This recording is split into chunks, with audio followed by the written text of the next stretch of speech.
secara sejarah kan hubungan Indonesia dengan Arab, dengan Cina itu kan sudah terjalin ya. Kalau dari buku-buku literatur itu kan sudah abad kedua Masehi sudah ada jalin. Nah, diperkirakan Islam masuk ke Indonesia itu abad ke-7 kalau menurut Hamka. Nah, kalau di Jakarta itu kan buktinya ada perkampungan Pekojan. Perlu dicontoh juga, jadi di dalam menyebarkan agama Islam ya, terutama di Jakarta itu kan heterogen ya. Para ulama-ulama itu menyebarkan Islam tidak dengan paksaan gitu, tapi justru toleran kan, yaitu menerapkan toleransi kan, kemudian juga dilakukannya tidak secara paksa, kemudian dengan sosial budaya gitu. Jadi itu yang menjadikan diterima dengan baik oleh kalangan masyarakat.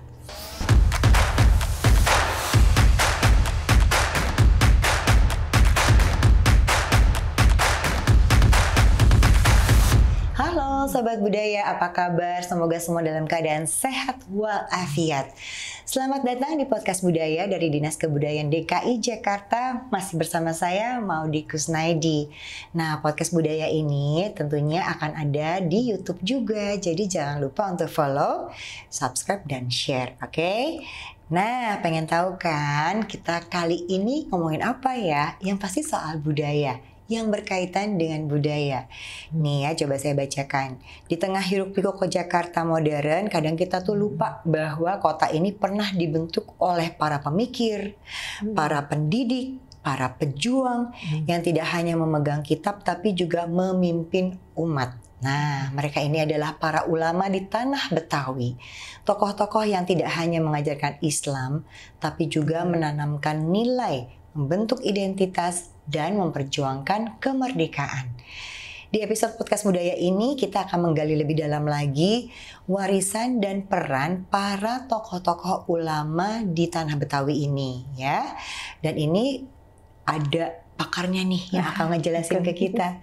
Seorang penulis dan juga peneliti utamanya, yaitu ada Ibu Dr. Nuraini Marta SSM Hum. Boleh dipanggilnya Ibu Marta ya? Terima kasih Bu Marta sudah datang ke Podcast Budaya. Kita ngobrol-ngobrol tentang apa yang sudah diteliti dan ditulis sama Bu Marta, yaitu mengenai tokoh ulama di tanah Betawi. Ulama di tanah Betawi, warisan dan ulama di tanah Betawi, peranan dan warisan. Iya nih, kadang kita tuh tahu bahwa yang namanya budaya Betawi tuh lekat banget sama yang namanya agama Islam gitu ya. Kirain tuh cuma gara-gara banyak pedagang-pedagang dari Arab gitu, makanya banyak sekali unsur-unsur budaya Arab dalam kebudayaan Betawi. Tapi ternyata memang banyak sekali ya tokoh-tokoh ulamanya gitu ya. Coba Bu Marta ceritain dulu deh, ini gimana nih awal muasalnya bisa nulis tentang ulama di tanah Betawi. Karena Jakarta itu identitas Jakarta, masyarakat Jakarta terutama yang disebut dengan Betawi itu, masyarakat Betawi tidak lekat dari peranan ulama. Jadi ulama itulah salah satu tokoh ya yang nanti membentuk identitas masyarakat Jakarta. Masyarakat Jakarta sini umumnya nanti dikenal dengan masyarakat Betawi. Nah, memang konsep Betawi itu sebenarnya adalah awal ya masyarakat yang kemudian disebut yang tinggal sebenarnya bukan hanya Jakarta, tapi di beberapa wilayah yang meliputi wilayah Bogor, Bekasi, Jakarta, Tangerang, bahkan Kerawang. Jadi secara kultural Betawi itu luas gitu, bukan hanya Jakarta.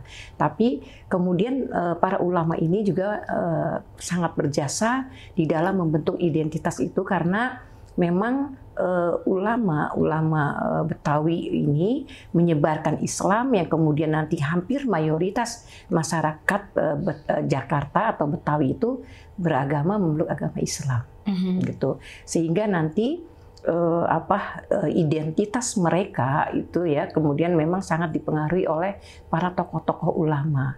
Bahkan orang Betawi ini sangat dekat ya dengan nanti tradisi-tradisi Islam, kemudian juga dekat dengan keturunan Arab dan Habib. Itu menjadi satu ciri ya masyarakat Betawi gitu. Jadi masyarakat Betawi ya lebih ke agamis gitu. Kalau kita tinjau pada masa kolonial Belanda kan, memang para ulama-ulama ini ulama Betawi itu sangat unik ya, sangat menurut saya itu sangat spesifik dan artinya dia menyebarkan Islam itu dengan cara yang evolusioner, tidak memaksa gitu. Ini kalau kita bicara soal ulama nih, maksudnya kurun waktunya kapan sih nih Bu yang Ibu maksudnya tulis di sini nih? Ya, mulai dari abad ke-19 sampai abad ke-20. Gitu. Jadi sekitar 1800-an ya, yang dimulai dari Kiai Haji Syekh Junaid Al-Batavi itu, kemudian juga nanti ada beberapa lagi ulama-ulama, karena ulama itu Betawi itu hampir menyebar, bukan hanya beberapa ulama ya, tapi kemudian memang menyebar karena pola penyebarannya itu membentuk suatu jaringan intelektual gitu. Karena tadi proses penyebaran Islam tidak dengan cara kekerasan ya, lebih memilih para ulama itu dengan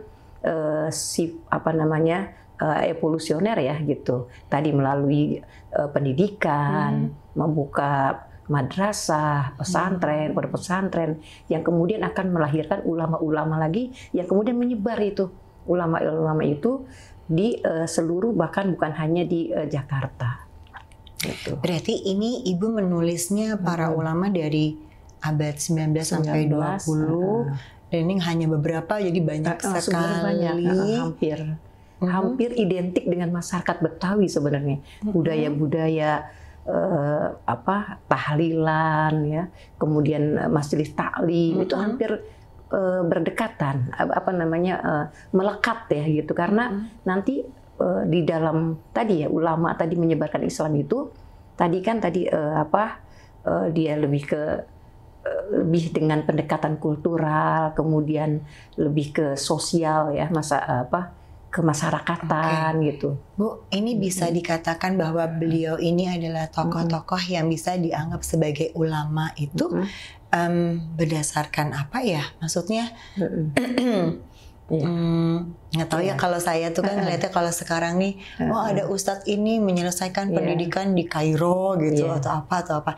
Nah, yang tokoh-tokoh ulama yang Ibu tulis ini di tanah Betawi ini, apakah memang mereka juga artinya menyelesaikan pendidikan di sana atau gimana Bu, bisa kita menyebut beliau adalah para ulama gitu? Apakah ada apa? Ulama itu adalah tokoh ya yang memiliki kemampuan ya, yang sudah mempelajari agama ya Islam dengan baik ya, kemudian juga memiliki pengetahuan Islam, wawasan Islam yang kuat, dan mampu sudah menulis beberapa buku-buku yang berkaitan nanti dengan ajaran-ajaran Islam gitu. Ada beberapa kitab yang mereka tulis ya, tentunya kan tidak sembarangan ya.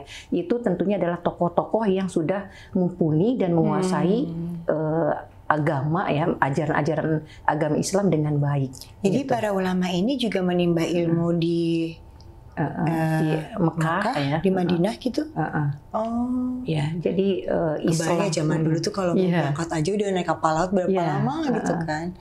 Oh, jadi mereka kembali setelah menimba ilmu di sana gitu. Jadi secara sejarah kan hubungan Indonesia dengan Arab, dengan Cina itu kan sudah terjalin ya. Kalau dari buku-buku literatur itu kan sudah abad kedua Masehi sudah ada jalin. Nah, diperkirakan Islam masuk ke Indonesia itu abad ke-7 kalau menurut Hamka. Nah, kalau di Jakarta itu kan buktinya ada perkampungan Pekojan. Salah satunya juga Syekh Junaid itu lahir di Pekojan. Yang kemudian Syekh Junaid itu belajar menimba ilmu di Mekah gitu. Karena kegigihannya, keuletannya ya. Kemudian sampai mampu mempelajari beberapa kitab-kitab ya, bahkan dia juga berhasil menghasilkan kitab-kitabnya ya, dan dipercaya menjadi imam Masjidil Haram gitu. Sampai di sana. Dan dikenal sebagai Syekh Junaid Al-Batavi gitu. Nah, di sana itu kan dan satu-satunya orang yang bukan dari Arab, gitu kan, dari Batavi. Jadi Al-Batavi itu kan biasanya orang-orang Arab itu menyebut asal daerahnya. Jadi Batavia itu sudah disebut itu sejak abad ke-19. Bilangnya Al-Batavi gitu ya, maksudnya ini Syekh yang berasal dari sana Batavia gitu. Gitu. Ini kalau nggak salah nggak ngobrol sama Bu Marta, saya nggak tahu loh cerita ini. Menarik sekali ya ternyata ya. Ada hal-hal seperti ini yang kita nggak tahu. Ini jadi justru alasannya kenapa kebudayaan Betawi itu sangat lekat dengan agama Islam tuh karena memang banyak sekali tokoh-tokoh yang jagoan-jagoan agamanya itu ya di sana. Tadi Ibu sempat bilang nih bahwa karakter ulama Betawi itu ada berbeda, agak unik dan spesial gitu. Maksudnya karakternya seperti apa? Mereka dalam menyiarkan agama Islam lebih mendekat tadi ya. Jadi lebih bersifat pendekatan gitu. Kemudian bahasa yang digunakan juga bahasa yang mudah dimengerti oleh semua kalangan ya gitu. Kemudian dekat dengan pendekatan tadi bukan hanya memberikan ajaran-ajaran dakwah ya kan, tapi kemudian melalui jalur pendidikan yang secara kontinu ya, diturunkan kemudian diwariskan melalui terutama dalam lembaga-lembaga majelis taklim ya yang didirikan oleh Habib Kuitang. Itu adalah satu-satunya pertama majelis taklim yang sampai sekarang gitu menjadi tradisi. Bahkan kita kadang-kala saya sendiri kan suami saya orang Betawi gitu. Maulid, jadi maulidan itu hampir semua itu disebut maulid, kan? Nah, tradisi-tradisi yang untuk memperingati maulid itu digunakan juga untuk kegiatan sosial kemasyarakatan yang lain. Misalkan anak lahiran itu dibacakan maulidan, anak sunatan dibacakan maulidan, mau menikahan dibacakan maulidan. Gitu. Jadi itu menjadi tradisi yang inherent di dalam masyarakat Betawi gitu. Ini yang tadi Ibu sampaikan dari Habib Ali Kuitang. Ini artinya dari daerah Kuitang sendiri. Daerah Kuitang. Gitu ya. Dan masih sampai saat ini sekarang masih dijalankan. Masih. Gitu. Masih. Dan itu menjadi salah satu sarana untuk regenerasi para ulama-ulama itu. Regenerasi dari ulama. Jadi masih ada lagi gitu. Terus sampai artinya bisa tumbuh lagi generasi baru ulama gitu. Tapi masih tetap di daerah situ gitu ya. Dan dia menyebar biasanya itu anak didiknya itu ya kemudian ikut berguru, kemudian mereka menyebarkan di daerah-daerah lain gitu. Baik, tadi Ibu sudah menyebut dua nih ya. Tadi yang Syekh Al-Batavi, kemudian Habib Ali Kuitang. Ada lagi nggak nih yang tokoh-tokoh yang sangat banyak. Apalagi yang terkenal itu kan Abdullah Syafi'i. Nah, ini apa nih kalau Abdullah Syafi'i ke pendiri As-Safiyah yang sekolah dari TK sampai perguruan tinggi yang terkenal kan. Di mana? Di Jakarta ada Bu di Bukit Duri. Di Bukit kemudian Duri. Sekolah perguruannya, kemudian di Bekasi ya gitu ada juga gitu. Kemudian yang dekat dengan kampung suami saya At-Tahiriyah. Itu didirikan oleh Rohili, Syekh Rohili. Ya, Syekh Rohili itu juga sama berguru di Syekh Zunaid dan Habib Kuitang gitu. Jadi mereka berguru di Habib Kuitang, kemudian menyebarkan di daerahnya masing-masing, mendirikan pondok pesantren. Nah, memang ini pondok pesantren itu di kalangan Betawi itu lebih berhasil pendidikannya, itu menyebarkan pendidikan dibandingkan nanti di kalangan masyarakat Betawi ya. Jadi masyarakat Betawi lebih memilih sekolah itu di pondok pesantren dibandingkan sekolah-sekolah yang dibangun oleh pemerintah kolonial Belanda. Jadi memang ini masyarakat Betawi ya umumnya itu mereka ya bergurunya mencari ilmu agama gitu. Lebih memilih sekolah-sekolah madrasah gitu, kemudian ke pondok pesantren dibandingkan sekolah yang didirikan oleh kolonial Belanda. Ini dari semua tokoh-tokoh yang Ibu tulis yang berarti secara personal ada nggak Bu? Semuanya kayaknya saya kagum gitu. Karena perlu dicontoh juga. Jadi di dalam menyebarkan agama Islam ya, terutama di Jakarta itu kan heterogen ya. Para ulama-ulama itu menyebarkan Islam tidak dengan paksaan gitu, tapi justru toleran kan, gitu. Menerapkan toleransi kan, kemudian juga dilakukannya tidak secara paksa, kemudian dengan sosial budaya gitu. Jadi itu yang menjadikan diterima dengan baik oleh kalangan masyarakat gitu. Ini kalau bicara soal tokoh ulama berarti semuanya ini keturunan dari Arab gitu Bu, atau ada juga yang bukan orang Arab gitu maksudnya? Banyak. Oh iya, dan Syekh Mukni bukan. Ya, jadi orang Betawi. Yang mana? Dia adalah tokoh ulama yang di Cipinang Muara. Dia juga mendirikan pondok pesantren Salafi. Gitu. Jadi itu tokoh-tokoh asli yang lahir di Batavia.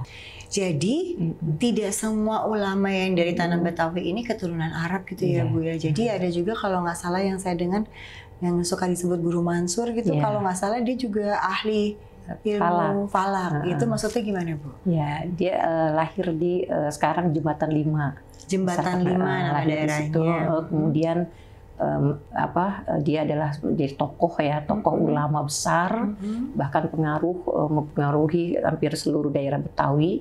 Kemudian salah satunya itu dia adalah ahli falak tadi, yaitu yang menentukan awal bulan Hijriah. Gitu. Sehingga itu yang bagi hari pertama untuk menentukan bulan puasa atau Idul Fitri, Idul Adha dan lain-lain. Juga termasuk yang ini ya Bu, menghitung posisi bulan dan bintang untuk melihat hilal awal gitu puasa, ya. Oh, itu masuknya ke situ ya Bu ya. Oh, jadi nih Guru Mansur ini kira-kira di tahun berapa tuh Bu sampai sekarang masih berjalan gitu ininya turun temurun? Falaknya, ilmu falak tetap masih ramai kalau awal bulan puasa menentukan, karena sekarang kan itu ya hilalnya di beberapa titik ya gitu kan. Nah, salah satunya juga di karena masjid yang didirikannya itu posisinya lebih tinggi gitu, sehingga akan lebih mudah untuk melihat hilal tadi. Gitu. Baik. Sampai sekarang keturunannya masih ada Bu? Masih ada yang Yusuf Mansur ya, Bapak Kiai Haji Ustadz Yusuf Mansur itu adalah keturunan dari Guru Mansur yang dibicarakan ini. Oh begitu. Jadi ada Betawi-Betawinya gitu maksudnya? Iya. Oh gitu. Udah tahu belum sahabat budaya? Baru tahu nih saya. Baik Bu. Nah, sekarang saya mau tanya soal ini Bu. Jadi kenapa sistem pendidikan pesantren dan madrasah yang tadi kan sempat Ibu ceritakan bahwa pada zaman dulu gitu masyarakat Betawi lebih memilih sekolah di situ daripada di sekolah kolonial Belanda gitu, dan bagaimana itu semua menjadi mempengaruhi ke masyarakat Betawinya sendiri? Karena tadi ya masyarakat Betawi kan sebenarnya multi etnik ya, dari berbagai macam ras, mereka terbentuk dari asimilasi, tapi kemudian nanti memang setelah kolonial Belanda itu mereka banyak yang memeluk agama Islam dan lebih kemudian berguru, menimba ilmu pada ulama-ulamanya ya, sehingga kemudian ulama itu menjadi panutan mereka gitu. Dan sehingga kemudian nilai-nilai Islam pun kan mereka terapkan di dalam kehidupan sosial bermasyarakat. Jadi pendekatannya lebih kepada jari intelektual ya, lebih kepada pendidikannya gitu ya, bukan justru karena belajar di situ jadi mengetahui agama Islam, jadi paham agama Islamnya begitu ya Bu ya, kurang lebihnya seperti itu. Ibu sendiri menulis buku ini menganggapnya karena ini adalah penting untuk diketahui sama kita semua, atau ada alasan-alasan lain kenapa Ibu menulis buku ini? Ya, saya menulis ini karena peranan dan warisannya itu, terutama bagaimana kita bisa hidup bermasyarakat di Jakarta yang heterogen itu dengan damai, gitu. Karena para ulama-ulama itu, dia walaupun itu dengan ada beberapa etnik, di sini kan menjadi kota pusat perdagangan, kemudian pemerintahan ya, sehingga banyak sekali masyarakat dari suku-suku lain yang kemudian tinggal di Batavia ini. Tapi kemudian mereka hidup bisa dengan damai, gitu. Kemudian tanpa adanya tadi pergeseran perbedaan agama, gitu. Gitu. Nah, Nah, ini yang kemudian itu menjadikan warisan ya gitu. Artinya toleransi itu sudah ada tumbuh di kita gitu. Gitu. Dan Islam yang katanya Islam itu fanatik, Islam itu keras ya yang kita, padahal kan para ulama ya yang menyiarkan Islam di Jakarta itu mereka sangat toleran, kemudian bersikap simpati gitu. Jadi artinya tidak kemudian ada gap ya ini ulama dan lain. Mereka bersikap simpati kemudian ikut menyelami hidup bersama dengan masyarakat umum gitu. Baik. Gitu. Jadi selain nilai toleransi, selain nilai keberagaman dan ikut merasakan kepahitan dan suka duka dari masyarakat gitu. Jadi banyak sekali uak dari suami saya itu pondok pesantren di Abdullah Syafi'i, di Tahiriyah nggak bayar gitu. Ya numpang di situ kan ya, kemudian menimba ilmu ya sambil belajar. Ya itu sangat dibolehkan gitu. Oh jadi artinya terbuka untuk umum juga untuk gitu. Umum. Bahkan kadang-kadang juga ada yang nggak bayar pun ditampung gitu. Oh begitu. Baik. Jadi selain nilai-nilai moral yang tadi diinginkan, diharapkan setelah membaca buku ini ada nilai lain kan, atau ada ingin diberikan pesan kepada sahabat budaya? Iya.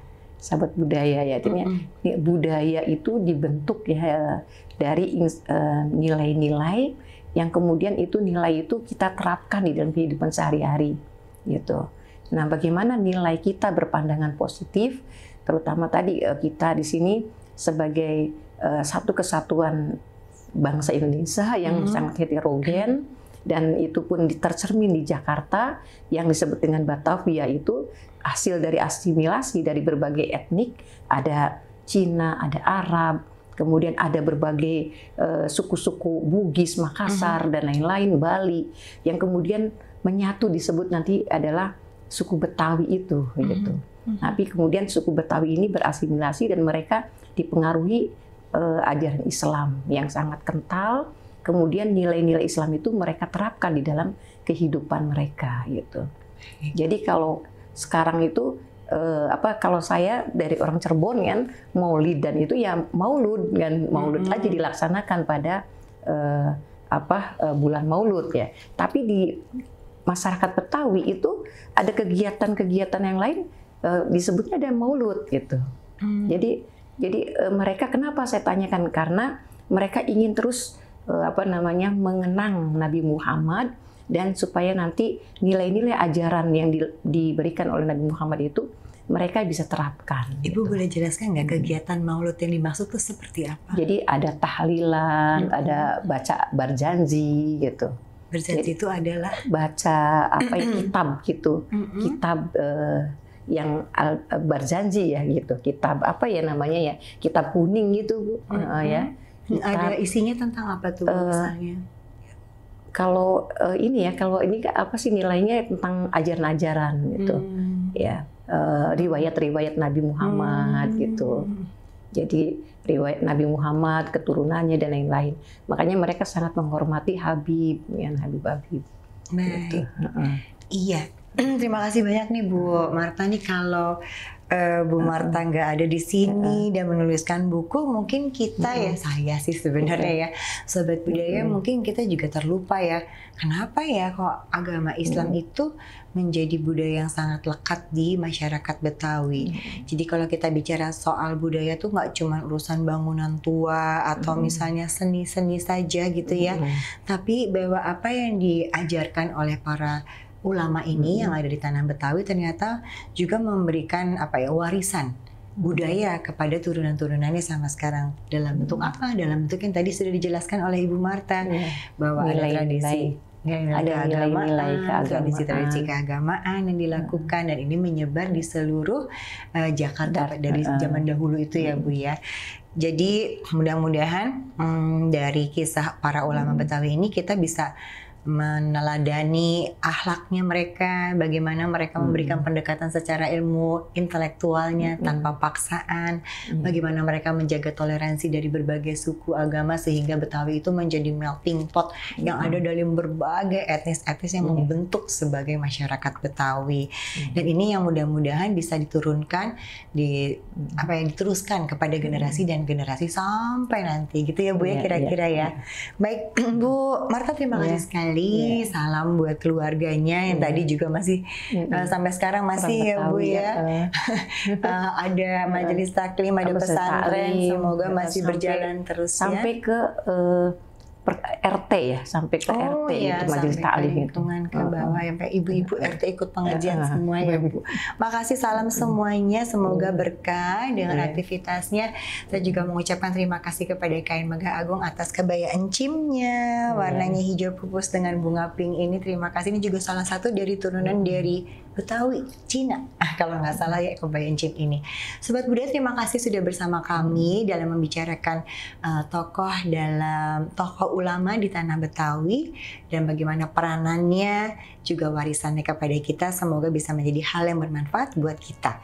Baik, dan kalau misalnya Sobat Budaya ada kritik, saran atau apapun yang ingin ditanyakan, bisa follow Instagramnya Podcast Budaya di @disbud_dki atau juga di YouTube. Jadi jangan lupa untuk follow, share, dan subscribe. Saya Maudie Kusnadi pamit dari hadapan Anda. Sampai ketemu lagi di episode berikutnya ya. Dadah.